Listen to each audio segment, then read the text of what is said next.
Hello everyone, spoken English ఏదైనా చేయబోతున్నాము అనే పని గురించి మాట్లాడుతూ ఉంటే గోయింగ్ టు అనే వస్తుంది. దాని తర్వాత వివన్ వస్తుంది. చూడండి, ఐకి ఎప్పుడు ఆమె వస్తానని ఉయ్ యూ దే అనేది ప్లూరల్ గా ఆర్ వస్తాను చెప్పాను. ఈ షీట్ ఎన్ని సింగులర్ కూడా ఈజీ వస్తాను. ఇప్పుడు చూడండి, చిన్న example, I'm going to purchase a car, నేను కార్ కొనబోతున్నాను అన్నట్టు. I'm going to complete BSc, నేను బిఎస్సి కంప్లీట్ చేయబోతున్నాను. I'm going to take PG, నేను పీజీ తీసుకోబోతున్నాను.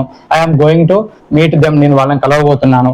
I'm going to invite them, నేను వాళ్ళని ఇన్వైట్ చేయబోతున్నాను అని అర్థం అండి. ఒకవేళ దాన్ని మనం క్వశ్చన్ లో ఎలా అడగాలో చూడండి.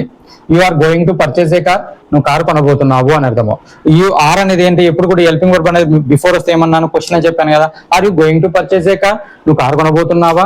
Wear are you going to purchase a car, ఎక్కడ కొనబోతున్నావు. Why are you going to purchase a cars, ఎందుకు కొనబోతున్నావు. When are you going to purchase a cars, ఎప్పుడు కొనబోతున్నావు. How are you going to purchase a car, నువ్వు ఎలా కొనబోతున్నావు. By net క్యాషా లేదా by లోనా అని అడుగుతాను చూసారా. అలాంటి సందర్భంలో దీన్ని యూజ్ చేస్తాము. ఒక్కసారి చూడండి, ఎప్పుడు కూడా హెల్పింగ్ వర్బ్స్ అనేది బిఫోర్ వచ్చినాయంటే, సబ్జెక్ట్ బిఫోర్ వచ్చినాయంటే క్వశ్చన్స్ అని చెప్పాను, ఎస్ఆర్ నో క్వశ్చన్ అని చెప్పాను. నేను క్లారిటీగా క్లియర్ గా ఇస్తున్నాను. యామిజార్లతో ముందు వీడియో ఇచ్చాను, ఆ తర్వాత మళ్ళీ యామిజార్లో డిఫరెంట్ ఇచ్చాను, యామిజార్లతో గోయింగ్ టు అని ఇచ్చాను. ఇలా సీక్వెన్స్ గా స్పోకెన్ ఇంగ్లీష్ ఇచ్చే వీడియోలు మన ఒక్క యూట్యూబ్ ఛానల్ ఉంది.